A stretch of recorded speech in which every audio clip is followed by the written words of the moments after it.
Okay. So another thing I want to ask too, your dad mentioned when you were at Duke, you hired Steve Spurrier. Steve Spurrier. Steve Spurrier, the legendary Steve Spurrier. Steve Spurrier. Yes.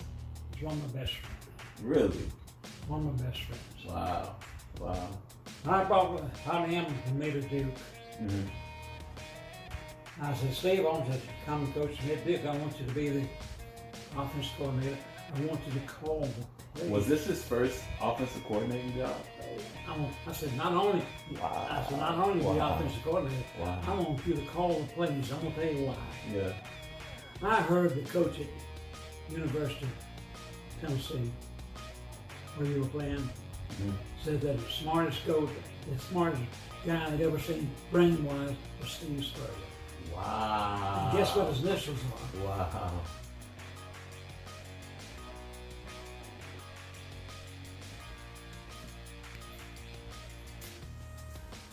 You see the North Carolina Sports Hall of Fame over there? Which one? Oh, yeah. That's somewhere. Right here? Yeah. There you go. And it's right here. Look over here, now you see. Right here, the state of North Carolina. That's the highest award that anybody can get from a governor. Which, right? This one? No. This right here. Right. State of North Carolina. Oh, wow.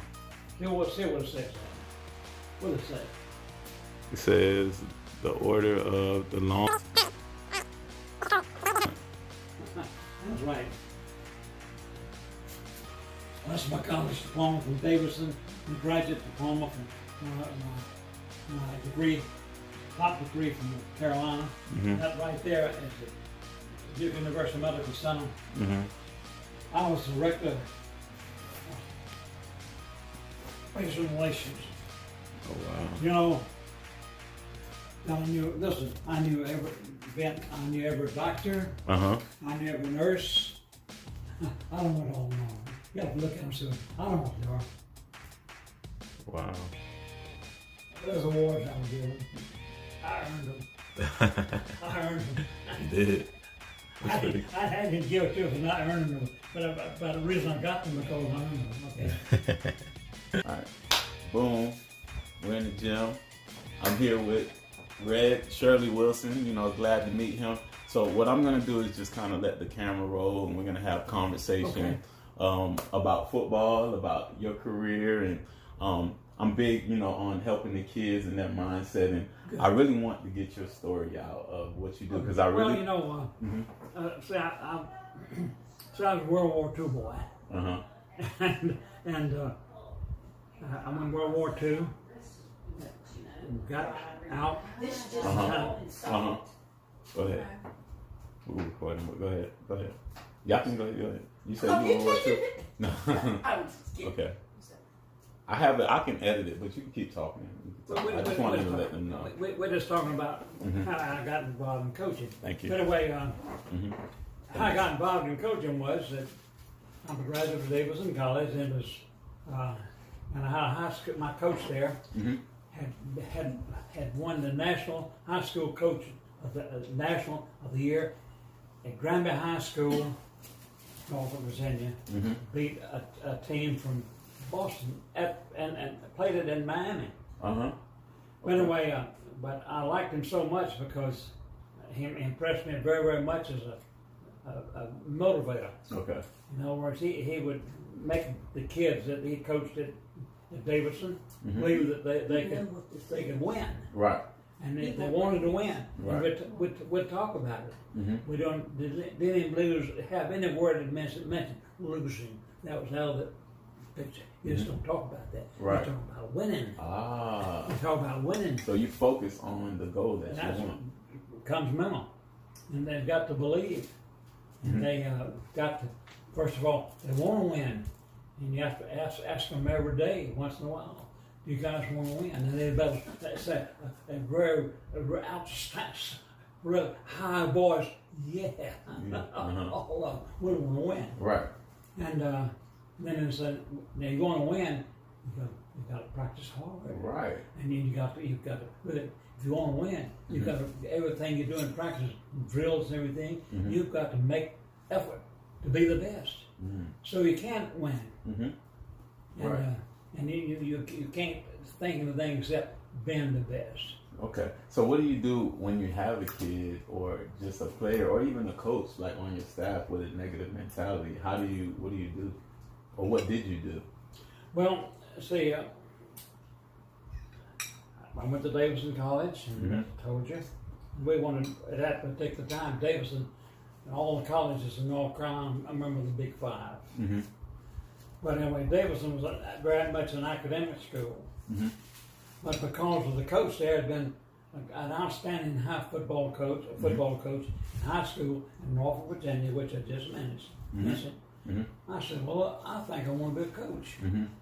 And so my first chance for a coaching job was a little town of Selma. Right, okay. Selma, and I'm sure, I'm almost positively sure they're not one again in 2 years. I think that's right. So tell them that story. How did you turn that program around? Well, because I got to know the kids well and met the parents. So you're telling me it has a lot to do with relationships? Met the parents. And I tell the parents, here's how you can help them. Make them live right. Get rested. Don't step off right long. Stay away from everything that they shouldn't be taken. In other words, just be sure that you watch them carefully. Right. Because I want your son, for example, I want him to be the best. And to be the best, he's got to be in the best physical condition. It's funny, we was just having a conversation about something similar to that, about, just giving the parents information like on the kids, on how to help them, grow to be, better football players. You got to know the parent, and you got to let them know that you need their help.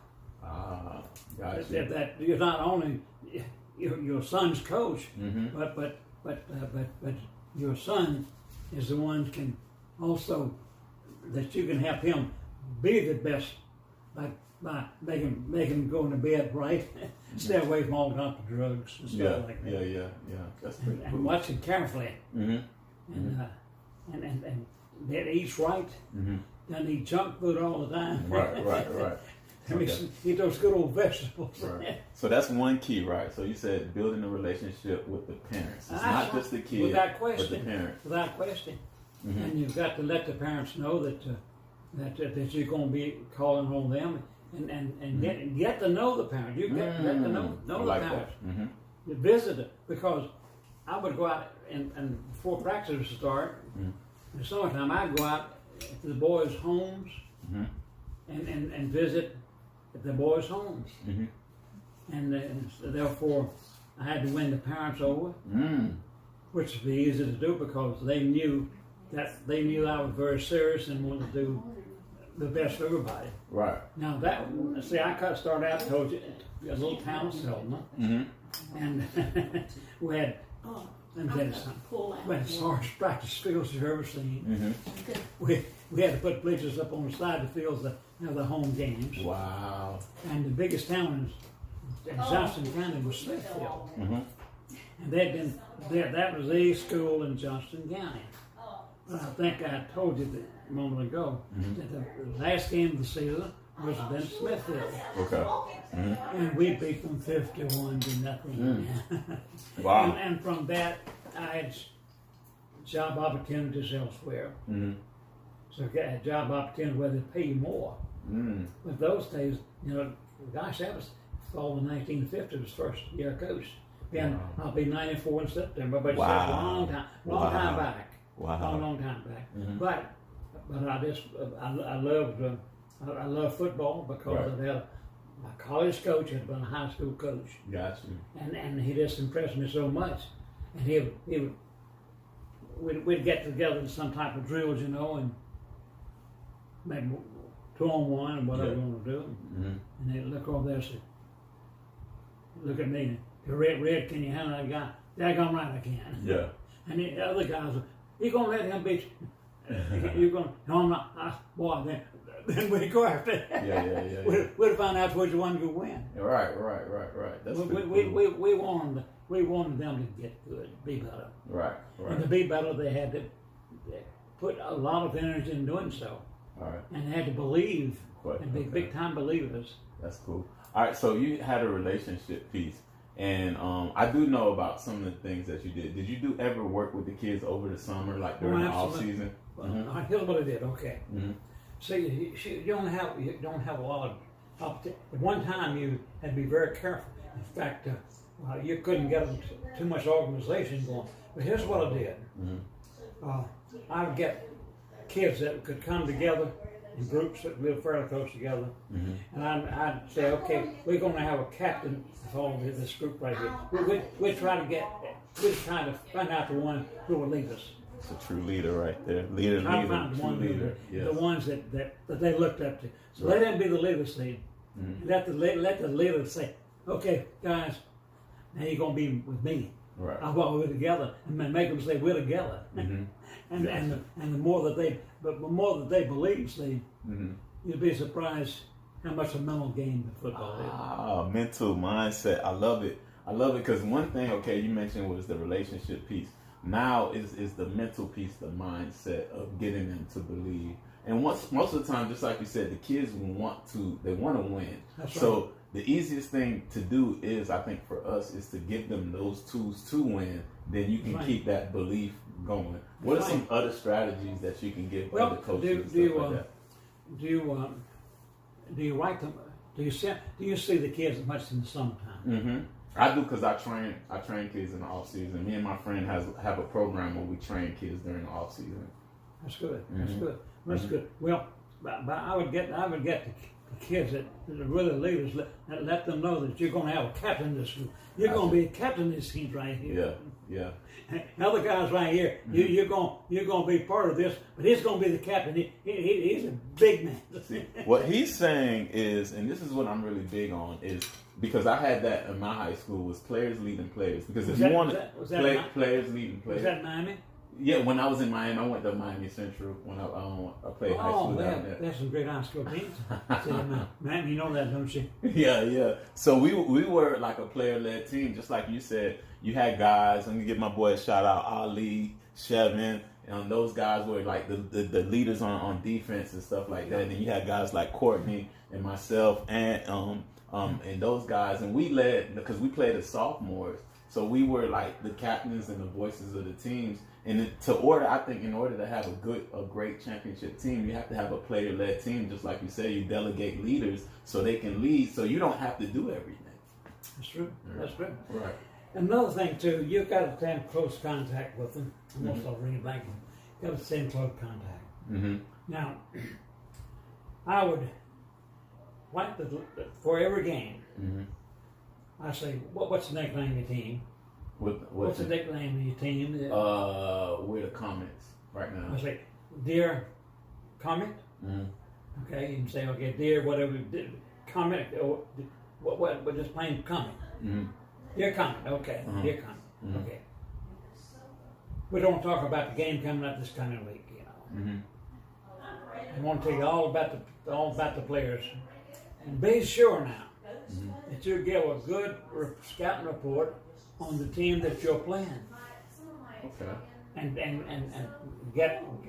find out as much as you can about the team you're going to be playing, including the numbers of the players that you'll be playing against. Right.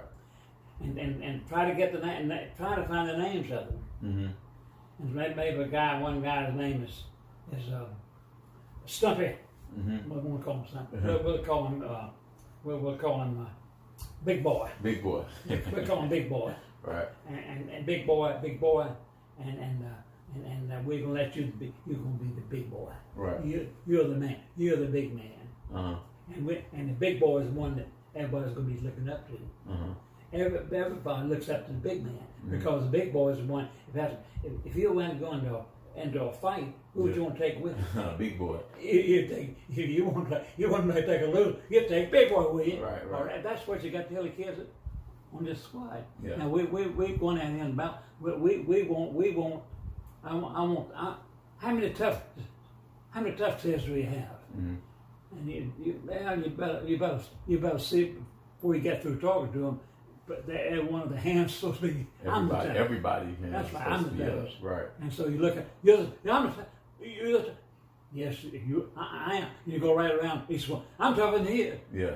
But then they say, all then you got together. We're all tough. Yeah. We're tougher than that. Anybody who played. Yeah. And let them know that they have got to be together. Together, team. That's right. Got to be together. Right. I like that. So another thing I want to ask about, and I mentioned before off camera, is at the time when you coached your son, John, his son is a former NC State player. I coached him in high school and also I coached the Shrine Bowl game. Wow. And really? Took him to the Shrine Bowl game. Oh, wow. And John was a good player. Really? Obviously, he got a scholarship to state. His son was the center. But John could run. He had good speed. Okay.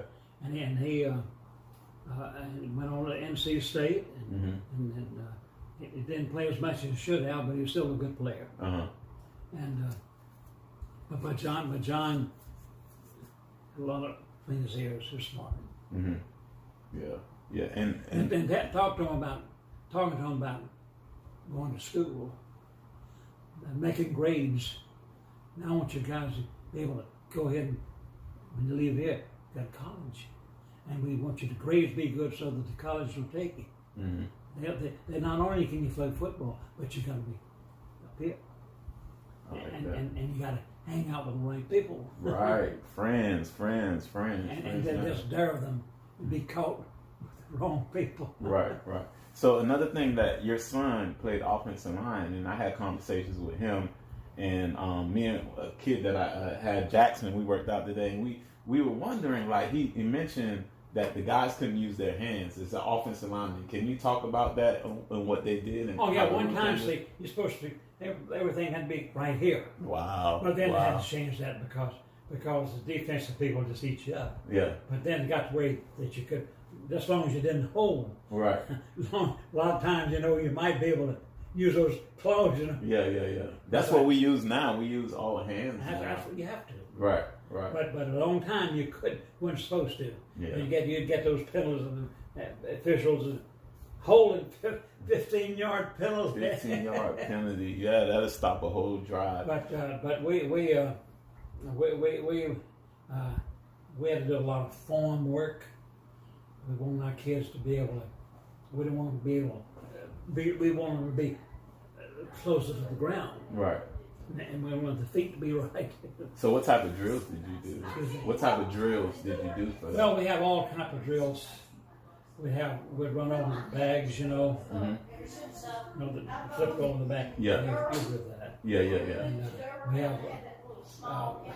have so many different drills. We call it the let's see. We're going out to the farm, and so we're going to have one section for doing one thing. So we're going to say this is going to be this is part of the farm over here. So we're going to get together here, and just one little group here, and it's farm. And so therefore we'd have maybe as many 3 or 4 different groups, and maybe but all would have the big boy. Each one of us would have the big boy. The big man. Okay. And let him be the one that thought he was going to make. Let him be sure. He said, "I'm going to make you guys better than me." They said, "Oh, we're not. If you keep up with me, then all of you will get good. But I'm still going to be the best." Right. So you're going to have somebody that's a leader pushing the kids mentally. It's a mental game. No. Okay. So another thing I want to ask too, your dad mentioned when you were at Duke, you hired Steve Spurrier. Steve Spurrier, the legendary Steve Spurrier. Steve Spurrier. Yes. He's one of my best friends. Really? One of my best friends. Wow. I brought him and me to Duke. I said, "Steve, I want you to come and coach me at Duke. I want you to be the offensive coordinator. I want you to call the plays." Was this his first offensive coordinating job? I said, not only be offensive coordinator, I want you to call the plays. I'm going to tell you why. Yeah. I heard the coach at University of Tennessee, where you were playing, said that the smartest coach, the smartest guy I'd ever seen brain-wise was Steve Spurrier. Wow. And guess what his initials are? Wow. SOS. Yeah. SOS, help. Uh-huh. Stephen or Spurrier. But anyway, I said, wow. Your coach at Tennessee says you're the best, smartest coach he had ever seen. Wow. And I said, you're going to call plays. I said, so he said, okay. About the next day, he brings me his playbook. And said, what do you think about this? I said, okay, I'll go. I said, that's Phil Larson. That's mighty good. Everything mighty good. You know everything. You know everything, and it's about everything about the plays you've given me. What the key to each play. I sure do, Coach. I said, oh, you're the one to be the one that's really going to be the offensive man. I said, I will be the head coach. Yeah. But you're my top coach. Now I'm going to let you coach these guys as you coach. Wow. Now I want you. I want everybody has to believe in the coach. And it can't be in a backbiting, you know. Can't be in don't let them get the other groups right here that be pulling against the coach. You got to get these. Anytime you got a guy that's trying to pull somebody apart, you got to go. Hit the road, babe. Hit the road. Wow. So what was that? I guess the maturation process was like with him, having him on staff. Like, what did you do to help him develop as a coach? What did I do to help him what? Develop as a coach. Well, you mean as a player? I mean as a coach. Steve Spurrier. What did you do to help him develop as a coach? Steve Spurrier, remember, he had been a Heisman Trophy winner. Oh, right. So he already had the knowledge. Heisman Trophy. Best in the country. Right. Wow, I didn't even think of that. It makes sense. You'll see him, anytime you see Steve Spurrier's name, that's Red Bull's best friend. Wow. The Heisman Trophy. I'm not gonna lie, he's somebody I kind of looked up to, like, as a kid, growing up, watching him. Because of me being from Miami, even though I was a Miami fan, I would watch him at Florida. He was at Florida. And then I guess when I was in college, he moved on to South Carolina and helped that program. Right. So, see, but he was with me at Duke. Yeah. He'd been with other coaches before. They would not let him coach. And they say, in meetings, he'd try to offer some things. And they said, look, Steve, when you get to be head coach, you do what you want to do. But I'm the head coach, and you do what I want you to do. Now, that's not the way to do it. You don't develop. So you didn't coach that way, obviously. No. I told the coaches that I don't care whether they love you more than me or not. I like that. I love it. But you got to love the coaches that are coaching you, and therefore you and you got to believe the coaches that you got to believe in them. In other words, I'm the head coach. But these coaches coaching, they gonna believe. I believe in my coaches right here, and they're gonna believe in you. It's like I'm gonna believe in coaching. And all of us get together. We all put it like that right here. Put your hands together like this. Yeah. Not the things like together. So is that like a championship ring, or what's that on your finger? I'll show it to you. And I'll put it on the camera where they can see it. This is North Carolina Sports Hall of Fame. Where's the camera? It's right there. See, let it focus. Don't many people get those, Coach. Yeah, I know. I'm trying to see if it'll focus. And I might have to edit it. But yeah, this is the North Carolina Sports Hall of Fame. I was taken in 1985. That's the year I was born. Excuse me? I was born in 85. That's when I went to Sports Hall of Fame. Really? What was the date? Do you remember? Well, I forget when it was, but Was it 85? Only 4 people a year. Now take a lot more, but that year you had to do something special before if you only won a 4 all over the state of North Carolina. So it's only 4 of those at the time. Those times. At the time, right. So it's only 4 people at the time that got that was inducted into the sports North Carolina Sports Hall of Fame. That's right. Pretty cool. That's right.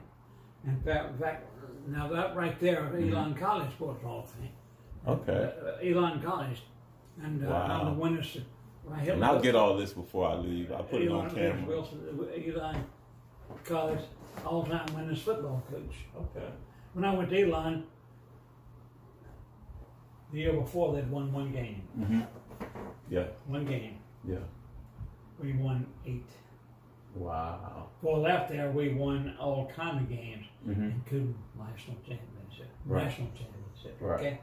Right. So, do you think it's the way that you motivated the kids or the people around you? Absolutely. Well, you've got to motivate your kids to whether they believe that first of all, they got to believe they can win. Mm-hmm. If they got, I told you, there's not such a thing as nothing negative thought goes in your mind. We're gonna be winners. And let them tell you once in a while. Don't practice. Little drill out there, and so the drill is over. Mm-hmm. Look at you. Guys, you want to win, I guarantee you, they'll say, yeah, and they will say that. Yeah. They'll get the idea that what they want to win. Mm-hmm. If you want to win, yeah, we're going to work harder than anybody else. We're going to work harder than anybody else. Yeah, we're going to work harder than those boys are playing against. Mm-hmm. That's right. We're going to be tougher. Yeah, we are. So just say, if you had to go back and think, just as a coach, what was your ultimate goal? Like as a coach, like every day you got up, and what was driving you to be the person that you are today? I want to be sure that I would have good practice plans worked out. Mm-hmm. I wouldn't go out on the practice field. I wouldn't have that stuff exactly. But we say I work out group work, we say 20 minutes, for example. Mm-hmm. And I want to be sure that each might be offensive line coach. He'll have all of his offensive linemen together, mm-hmm. and they have techniques. Mm-hmm. Posting, you know what post block is? Yeah. So double teaming. Uh-huh. Okay, they had to know how to do that. Mm-hmm. They had to know the technique for doing it. Mm-hmm. And then have to, in other words, they'd have to work hard in that. Mm-hmm. And also they have to pull out. Mm-hmm. You got let them pull out. The pull block. Always listen. Whenever you have drills, mm-hmm. always have something they work over. Dummies. Mm-hmm. Don't let them just put it on level thing. Let them have, because when they're in a football game, mm-hmm. you might be able to run those defensive people and everything else. Mm-hmm. So you got to be able to get those feet up. Mm-hmm. So therefore, every drill you have, be sure you might put some numbers here on the road like that right there. Make them go those numbers right there. Yeah. Everything has to be over dummies. Okay. Everything. That's pretty cool. And what I'll do afterwards, I'll show Red some of my workouts and what I do with the kids, and he'll give me feedback from then, and I'll just report it back to you guys, some of the feedback. So if any last words you'd like to say to anybody out there that's striving to be a coach and to do some of the similar things that you're doing, because I'm not going to lie, I kind of admire what you're doing. What you're doing is similar to the things that I'm trying to do and what I want to do with my life, what I will do with my life as far as transition from high school to college, but still impact the community. My biggest thing is which coach, where will you be coaching this fall? Clayton High. I'll be at Clayton High this fall. Clayton High School. Okay. Mm-hmm. Well, Clayton, you have quite a few rural mm-hmm. balls, I think. Yeah. Mm-hmm. And they used to be that's Johnston County, right? It is.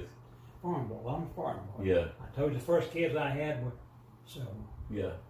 And they were down in the mill area. Yeah, the same area. And they came together out in the country to Selma High School. Yeah. Down at the mill and everything. But we brought them together as a group of kids that we want them to really like each other. Mm-hmm. They've got to like each other. Yeah. Wow. So you get the kids to form a bond. You build a relationship with the parents, and you have to get them to believe. That's right. If you get a chance to go visit the parents, could you do that? Mm-hmm. I do. I'm big on relationship with parents. I'm very big on that. And let your parents know that they are a big part in this team. Not only are they producing the boy, but also they are part of this their sons becoming together and working together and forming a close love for each other. Mm-hmm. You cannot have one player say, "Well, I'm not getting playing. I'm not going to play for him. I'm not going to block for him because I don't like him." Right. No. Right. The ones that I'm going to do that, they shouldn't be playing. Right. Either going to do it because you want to do it, but you've got to do it, but you can't be saying, "I'm not going to do it because I don't like it." Mm-hmm. And then if you're an offensive guard or tackle, and you got to run that old dynamite play up in the middle now, you got to block. You can't lay down and let your backs get killed.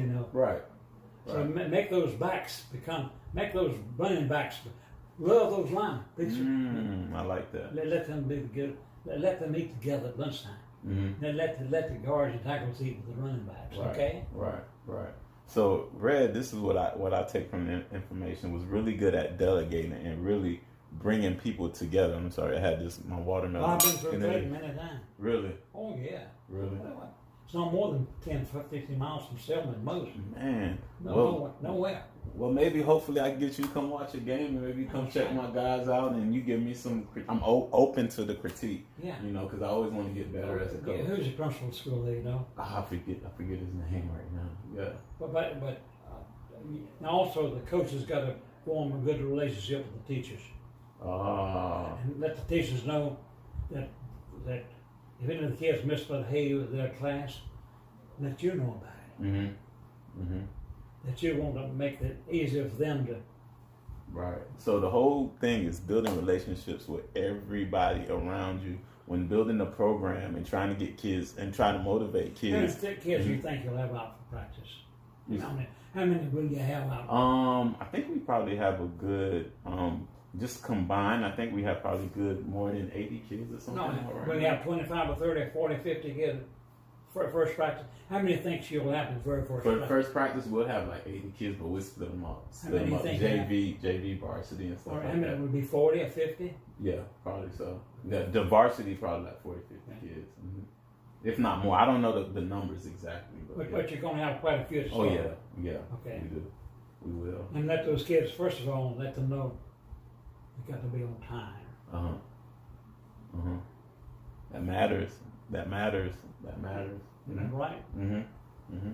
Well, I'm gonna wrap this up. I'll give you guys a glimpse of all his trophies and different things like that. See, I don't know, a lot of different things I want. Yeah. And I'll grab the camera. All American football.